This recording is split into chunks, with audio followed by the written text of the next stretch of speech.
Bom, eu vou ministrar para vocês a palestra Materiais Sustentáveis na Construção Civil. Eu sou o engenheiro civil Tiago Trintim, eu sou formado na Unesp de Ilha Solteira e fiz mestrado na Unesp também de Ilha Solteira na parte de materiais e estruturas, né? Dentro desses materiais e estruturas, eu trabalhei com resíduo de borracha de pneu e inserido em tubos de concreto.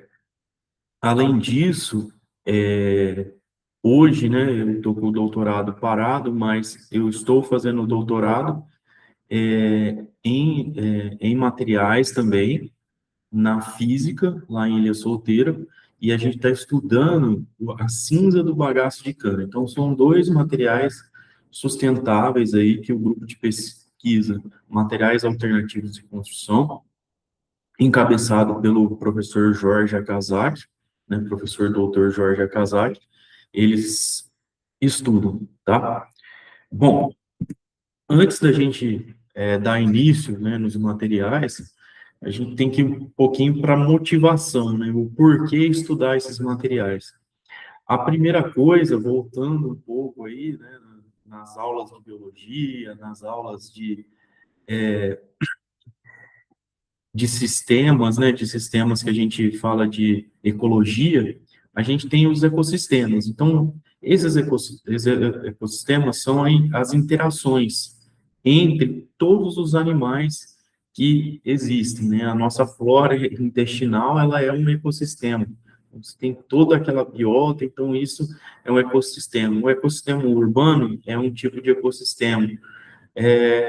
O ecossistema amazônico também é outro tipo, tá? Então, a gente vai prever essa troca de energia entre organismos vivos. Então, guarde bem essa palavra energia, né, que está muito em evidência. Bom, aí mostrando, né, um pouquinho da onde que vem, né, como que é a nossa interação com a natureza. Então, desde o átomo até a biosfera terrestre. Então, nós, né, para a nossa curta passagem aí, né, no mundo, né, na nossa história, a gente já gerou vários danos à biosfera. Bom, então, a gente tem o crescimento urbano, não tem como, a gente tem que ter o crescimento das cidades. Então, a gente tem o ecossistema urbano, e à medida que a cidade cresce, que o país cresce, ele necessita cada vez mais de energia. E os recursos naturais, né, o petróleo está dentro disso, ele está cada vez mais insuficiente. A gente tem visto aí com a guerra no Irã, essa grande problemática, né, do petróleo. Subiu o preço do petróleo, sobe o preço de tudo. Bom, então, a gente tem o meio ambiente, os recursos ambientais, que vai gerar o desenvolvimento. Tá, aí você precisa de uma ação humana para gerar o desenvolvimento. Então, fui lá no meio ambiente, extrair o petróleo, extrair o calcário. Aí, a partir disso, eu vou processar para fazer o cimento. Só que aí a gente precisa de ações sustentáveis, ou seja, ações que a gente mitiga a retirada ou o processo de reciclagem do recurso ambiental, para a gente prever que as gerações futuras vão necessitar do meio ambiente também. Então, o conceito de sustentabilidade, ela é um ciclo. É a gente pensar em desenvolver, em ter crescimento, usando os recursos ambientais sem causar a destruição, pensando nas gerações futuras. Então, aí entra os impactos ambientais. Quanto mais a gente consegue mitigar os impactos ambientais, melhor para o bioma terrestre, tá? Bom, então, essa demanda de energia, principalmente no caso da construção civil do cimento, né, que é o grande estudo aí do nosso grupo de pesquisa é o concreto, né, como você diminuir essa demanda energética na confecção de concretos e argamassas, a gente tem que ter alguma forma de ter uma ação sustentável para que, no caso do calcário, no caso da indústria do cimento, a gente consiga mitigar os danos ambientais. Bom, aí vem a energia, né? Como você coloquei o conceito de física aí, né? Então, a gente tem vários tipos de energia, energia elétrica, energia mecânica, todas elas que vão promover o trabalho, né? Vão promover a mudança da matéria extraída na natureza em algo a ser utilizado pela sociedade. Aí a gente tem uma foto icônica, né? Já apareceu em vários posts aí no Instagram e no Facebook, de como que as gerações futuras elas vão ver como que era o bioma, né? Então, é isso que a gente tem que pensar no conceito de sustentabilidade. A gente ter reflorestamento, a gente ter, extrair a matéria sem causar danos ao ambiente. Então, a gente tem o meio ambiente, aumento do consumo de energia, aumento do consumo de combustíveis fósseis e geração de impactos ambientais. Esse é o panorama, tá?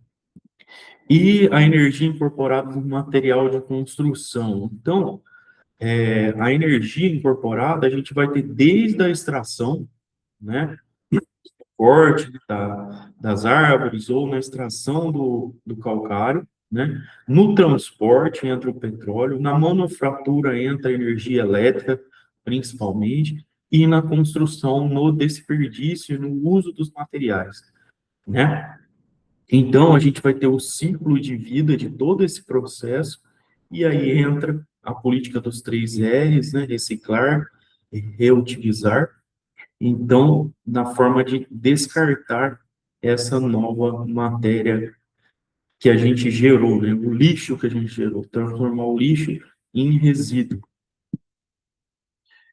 Bom, então, onde que está essa energia incorporada nos materiais? Energia na extração dos materiais, energia na produção dos materiais, energia no transporte dos materiais e, por fim, a hora que se encerra o ciclo de vida da construção, a gente vai ter que demolir isso e vai gastar energia e vai gerar um lixo, tá? Então, com isso, a gente tem um ciclo de vida, né? Uma ferramenta que mensura a performance ambiental de produtos, sistemas, instalações e edificação, desde a extração da matéria até o descarte. Então, como que isso vai voltar para a natureza? Como que a gente vai reciclar pensando nas gerações futuras?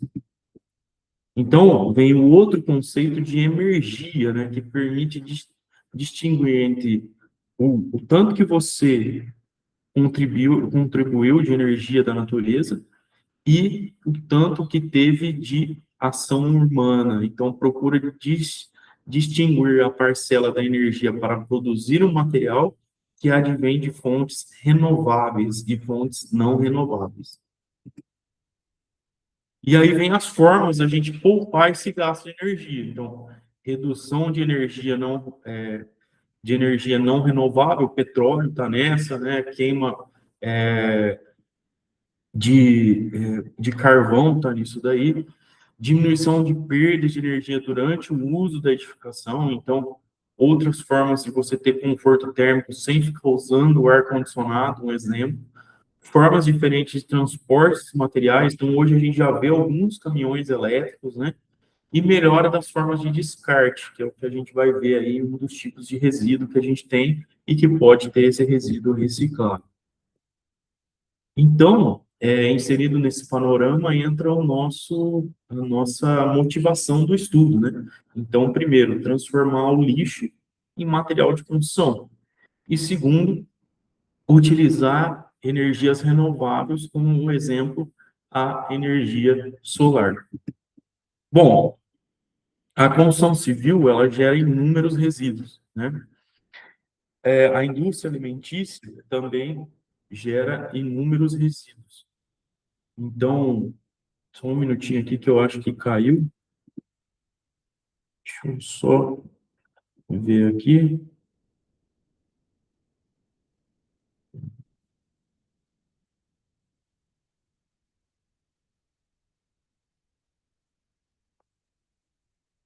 Acho que voltou aqui a gravação, só para voltar para fazer isso aí. Aqui, voltando, então, eu estava falando do lixo, né? Então, a gente tem o lixo da construção civil, o lixo das indústrias e o consumidor final, né? Que é o resíduo doméstico, que entra nesse panorama. Então, fica aí a pergunta, para onde que vai esse lixo todo? Até quando a gente vai conseguir enterrar e esconder esse lixo, né? Então, aí mais uma forma que as cidades elas têm trabalhado para diminuir essa forma de descarte de entulho, né? E transformar o entulho em resíduo de construção civil. Então, o resíduo de construção e demolição, até na Unesp de Ilha Solteira, o professor Anderson Sagantini usou esse resíduo na confecção de tijolos ecológicos para a vedação. Então, e também esse resíduo hoje, várias universidades a gente estuda como agregado, que seria areia artificial. Então, são os resíduos separados. Então, eles vêm da construção civil. Hoje eu sou de Araçatuba, né? A cidade de Araçatuba, ela já tem duas formas de descarte. Então, a cidade, ela já cobra a caçamba mais cara para aquele tipo de resíduo que é o resíduo sujo, que a gente chama. Então, obrigando as obras a separar o resíduo, que é a primeira coisa. Então, você não deixar resto de areia, resto de concreto, resto de bloco, junto com... tem gente que joga até lixo doméstico em caçamba, lixo doméstico, pedaço de gesso, pedaço de isopor. Então, a gente chama de resíduo sujo, resíduo limpo. Então, a prefeitura, de uma forma, aumentou o preço da caçamba e fez algumas usinas de produção de resíduo de construção e demolição. Então, o resíduo RCD não tratado, a gente tem um desperdício, e o RCD bem separado, a gente tem o lucro aí, né? Lógico que vários pesquisadores vão falar que o lixo não dá lucro. Isso não está mais bem assim, né? Hoje, a parte de reciclagem, ela passou a ser ah, uma, um processo e tem um mercado dentro disso, né? A gente tem o mercado do plástico, da coleta do plástico, de separação, e, e você pica o plástico e recicla ele em sacolas, o plástico vindo de garrafas, né? Garrafas PET, então tem isso também, e tudo isso baseado no preço do petróleo. Então a gente tem esse panorama. A partir do momento que o petróleo sobe, ou seja, a humanidade entende muito no bolso, né? Subiu o petróleo, eu tenho que achar outras formas de utilizar os recursos naturais. Então, a vantagem de você usar o RCD é diminuição do impacto ambiental, né, no final ali do ciclo de vida dessa obra, e melhoria do meio ambiente, dos trabalhadores, da fauna e da flora. Então, aquela obra suja, né, aquela monte, é uma cultura, né, da gente ter aquele resíduo separado, aquela bagunça. Então, até as obras estão ficando mais limpas, né? Lembrando que uma obra hoje, ainda hoje, ela desperdiça 40, 60% daquilo que ela consome. E aí entra o resíduo inerente da industrialização. Então, um grupo de pesquisa, materiais alternativos de construção, eu participei de várias pesquisas. Então, lá em 2008, eu participei com o Antônio Rogério, que a gente estava terminando, ele era fazendo mestrado, né? E a gente começando a faculdade, a gente participou da do estudo da cinza da casca do arroz. Então, você processa o arroz, aí ele desenvolveu um método de você queimar essa casca de tal forma que ela gere uma cinza amorfa, ou seja, ela reage com os compostos gerados no concreto e ela pode ser uma adição do cimento. Hoje a gente já está estudando a cinza do bagaço de cana, então aquilo que sobra na caldeira se pode ser utilizado também. Esse panorama de cinza, ele não é de agora. O primeiro tipo de aglomerante feito pelo ser humano foi em Roma, né? E você tinha a cinza do vulcão Vesúvio, ela misturada com agregados, você teve o primeiro aglomerante. Então, uma volta aí ao passado, utilizando cinzas como material cimentante. E nesse contexto, a gente tem também o resíduo de borracha de pneu, que foi que eu usei na minha dissertação de mestrado. Então, aqui mostrando o bagaço de cana, né? Então, das usinas, a gente tem a cinza do bagaço de cana e o resíduo da palha, que a gente, lá na Unesp, a gente também utilizou a queima dessa palha que sobra, como que essa cinza seria incorporada ao concreto e argamassas. E aí o resíduo de pneu, então, o resíduo de pneu, ele foi estudado, né, pelo professor Jorge Akazaki, né, no pós-doutorado dele. Então, aí veio mais outros pesquisadores do grupo de pesquisa, como o João Vitor Fazan, né, o Rodrigo Mori. Então, e a minha pesquisa da incorporação do resíduo de borracha de pneu em tubos de concreto. Isso começou com asfalto, então hoje a gente tem esse resíduo utilizado no asfalto também, e na Ilha Solteira nós fizemos esse estudo utilizando no concreto, tá? Então, do ponto de vista ecológico, né, é um material de difícil decomposição e volumétrico, né? Então, a gente tem aí um alto volume de descarte de pneu.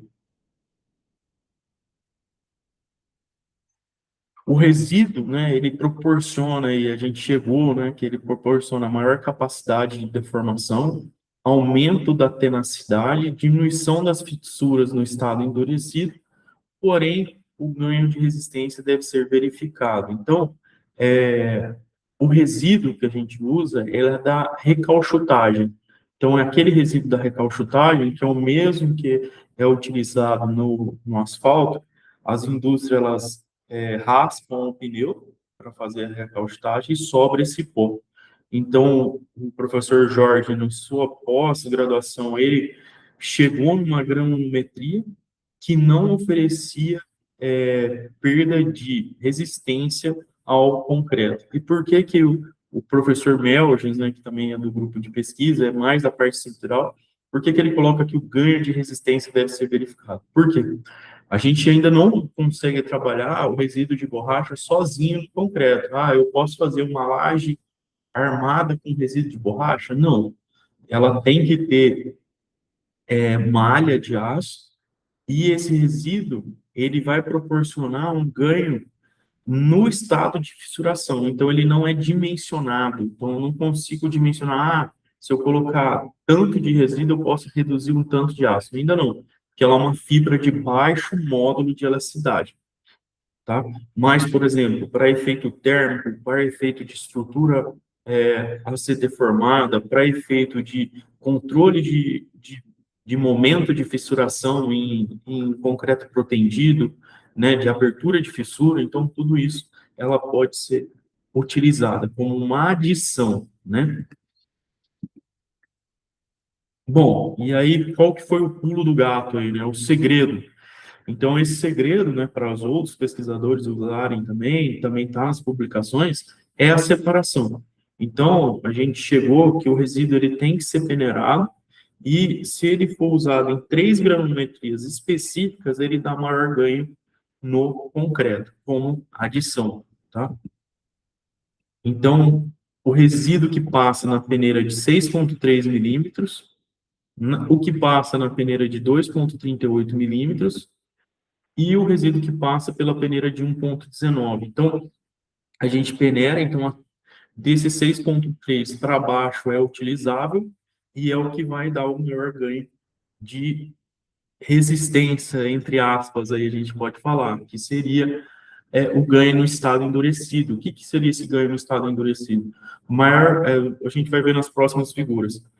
Redução da fissura por conta térmica, redução da abertura de fissura, então a gente não tem trinca, vai ter a fissura, diminuição da quantidade da abertura das fissuras, então tudo isso ele vai reduzir.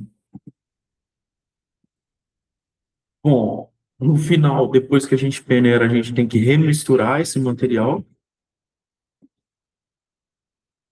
E aí, o Fazan, em 2011, né, ele estudou esse resíduo em lajes e o autor salienta que as fibras de borrachas contribuíram para a diminuição da macro e da micro fissuração.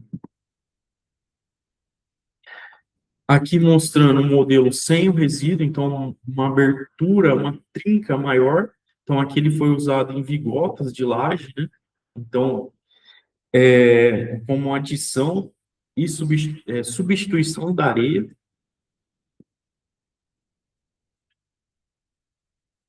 Probleminha aqui.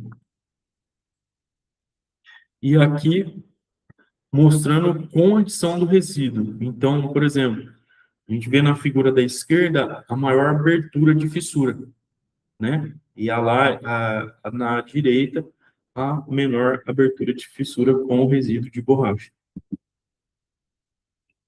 E aqui, novamente, só um modelo maior, então você nota a diferença entre o estado, né, de fissuração de uma peça submetida ao ensaio com e sem o resíduo.